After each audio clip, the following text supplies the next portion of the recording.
size, and we do have Robin Trower on the line, and Eli is here. Hey there. Hey, Robin, can you hear us? Yes, just about. Oh, okay, we'll try to crank it up just a little bit here. Great. Okay, good to have you with us. Thank you for joining us. My pleasure. And you're playing here at the Paradise tomorrow night up on Com Ave in Boston. Yep. And, very good to have you with us today. You have anything to start off with, Slim? Oh, yeah, so I guess on this latest tour and album, I understand that you're going back to some of your blues roots. Well, I made a blues album it came out about 2 years ago, and I had to do a tremendous amount of studying and rethink my style completely to be able to do it to my own satisfaction, and it's really influenced everything I do now. It's changed my style a little bit, and obviously including some of the material off of that album makes the show a more blues-orientated show. Who are some of the artists whose tunes you've done or been influenced by for that? Well, I've done a B.B. King song called Sweet Little Angel, done my own version of that. And I did Homesick James' version of Crossroads. Oh, cool. But it just generally, I worked up a fingerstyle way of playing just for that album, and I did the whole album that way, which I'd never done before. So it was all pretty fresh for me and very exciting to do. And as I say, it's influenced everything I do in the show now. Who would you say would be some of your major influences growing up that made you want to pick up the guitar? Well, I picked up the guitar. I wanted a guitar because of Elvis Presley. I was just a kid when he came out, and obviously he was very impressive.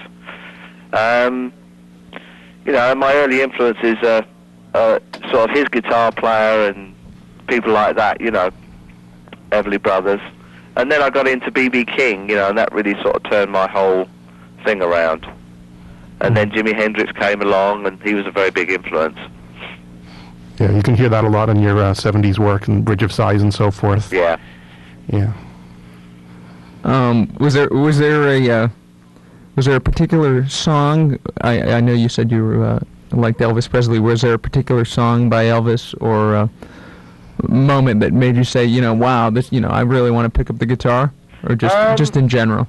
I think it was just the general thing, because his early records, his first records, were very, very heavily guitar orientated with Scotty Moore on guitar, and particularly things like Hound Dog and Don't Be Cruel.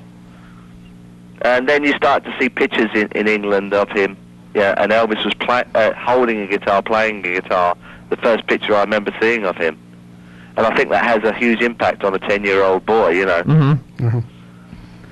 Did you start off playing Stratocasters? Oh no, you couldn't get American guitars in England then. First guitar I had was a sort of semi-acoustic, and eventually I put a pickup on it and bought an amp, and it sort of just grew from there. And I did eventually get a Stratocaster, but it was quite a few years later. I noticed that you have a sort of a knack for playing Strats. Have you ever played Les Pauls? Yeah, I mean, there was a period during the Procol Harum time. When I was with Procol, I used to play Les Pauls. Yeah. Interesting. So. I guess you were in, from what I understand, in a band called the Paramounts before Procol Harum? That's right, yeah. That was my first band. And three of us from Procol Harum were in that. And what type of material did you do with the Paramounts? That was rhythm and blues. We did a lot of James Brown, Bobby Bland, Ray Charles, that kind of stuff. Oh, great. Yeah. And then how did you end up getting involved with and falling into the Procol Harum group? Well, because three of us were in the Paramounts, I knew obviously Gary, who was the singer-writer with Procol Harum, and they weren't happy with their first guitar player, so they changed him for me. And what was I going to say? What would be, in your opinion, some of your finest moments recorded work with Procol Harum? I think some of the stuff on the first album is very good. Mm-hmm. And also Broken Barricades. That sort of starts to show the blossoming of my own creativity, really. Mm-hmm. You know, I started to write a bit more, and there's a lot more guitar happening. Yeah. From there, I went. You know, I sort of decided I needed to have my own band so that I could do all the songs I was writing. Mm-hmm. How did you get hooked up with? I know in the early '80s you played. Did some recorded work with Jack Bruce. Yeah. How did you end up hooking up with Jack Bruce? Well, I wanted to do something different, and but I still wanted to keep a three-piece, and I sort of had a cast around in my mind. Well, who's a great vocalist bass player? You know, Mm-hmm. he's kind of top of the list, I suppose. And I asked him, and he was into it. So we did a couple of albums together. Mm-hmm. I don't think they're among the best of my work. Actually, I don't think it really quite worked. Well, I saw Procol Harum about '73, and that was a nice show. I'm glad I got to catch them finally, way back then. Yeah. Yeah. Yeah. Can you tell us about? I don't know. Would you say you were involved in the British blues scene back in the '60s, or can you tell us about if you weren't directly involved in it about that? No, I wasn't directly involved in it. Because I wasn't really professional when that was all going on. I had a band of my own called The Jam before I got the call from Procol Harum, and we were doing sort of some blues material, and I was aware of people like Clapton, and obviously Hendrix came along, and you know I'd been to see John Mayall, and I'd been to see Cream and stuff like that, so. You know, I was very aware of it, but it was a very exciting time. Mm-hmm. You know, but not just for the blues scene, but the whole sort of rock, pop. You know, I still think of it as the glory days, really, creatively. Mm-hmm.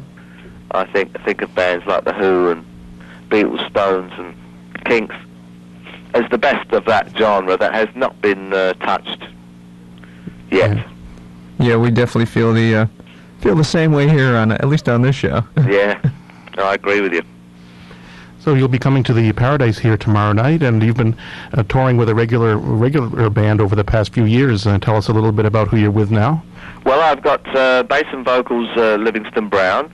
He's been with me about 6 years. I've got a guy from Chicago, drummer called Alvino Bennett, who has some great rhythm and blues roots. And myself on guitar and doing a little bit of singing. Whatever became of James Dewar? James had a stroke some 10 years ago and has not been 100% ever since then, unfortunately. He's very greatly missed. Such a great voice and such a great singer.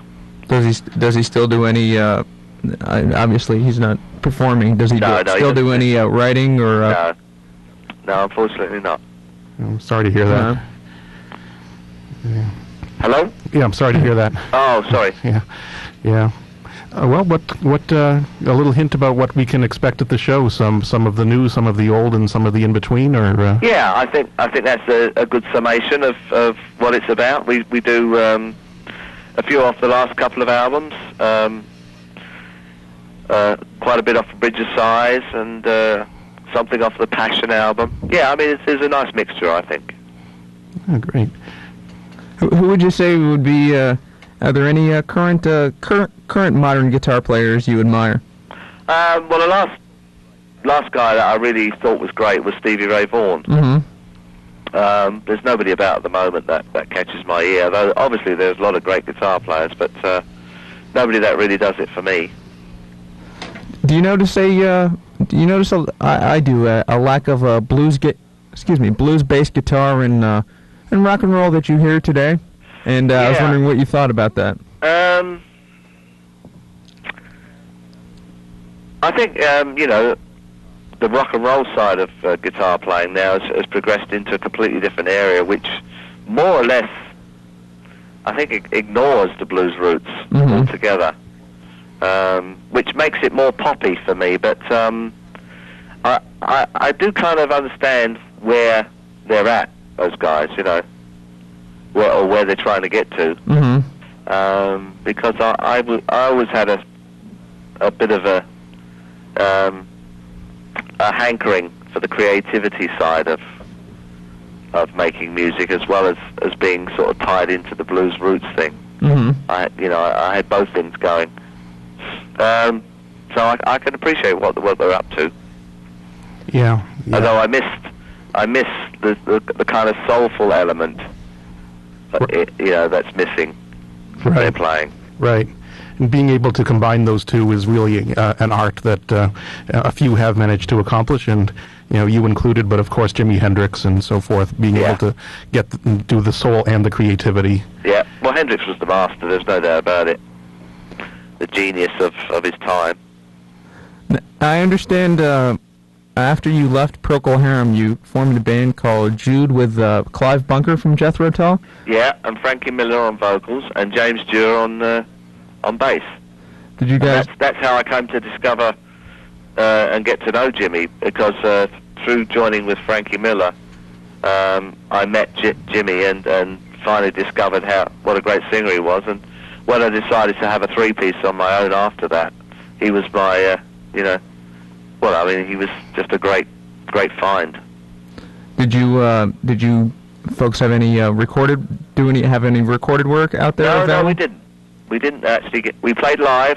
We weren't together very long, just a few months. It didn't quite work, and I wanted to go on and as I say, have a three-piece where the guitar was more of a dominant thing. Did you do any live? I was just wondering about recorded material out there. Did you do any live? No, there's nothing recorded of that band. No live BBC broadcasts? No, nothing at all. Interesting. Well, it's unfortunate. Maybe somebody might have a tape floating around or something. Well, there probably is a bootleg of it somewhere. Yeah. Well, are there any projects that you have in the can, or upcoming projects that you'd like to talk about? Anything? Or? Yeah. Well, I'm working on a new album at the moment. I've got 3 finished tracks. And when I get back from the tour, I'm going to be doing some more writing and recording. Hope to get that out, early next year. Oh, great. Look forward to that. Yeah, I'm looking forward to doing it and getting it out, yeah. Yeah, you're going to sneak any of those tracks in tomorrow night live? Maybe? One of them creeps in, yeah. Oh, great. Okay. Yeah, Robin Trower will be at the Paradise Theater here on Commonwealth Ave tomorrow night, and we'll have, I believe, a pair of tickets to give away shortly. We'll think of a brain twister for the people out there, since we'll get a lot of calls on it. All right. Yeah, and I want to thank you very much for joining us here on WMBR today on Lost and Found. Robin Trower was our guest on the phone here. Nice talking to you guys. All right. Thanks for talking with us, and we'll see you tomorrow night, Robin. Bye-bye. Yeah.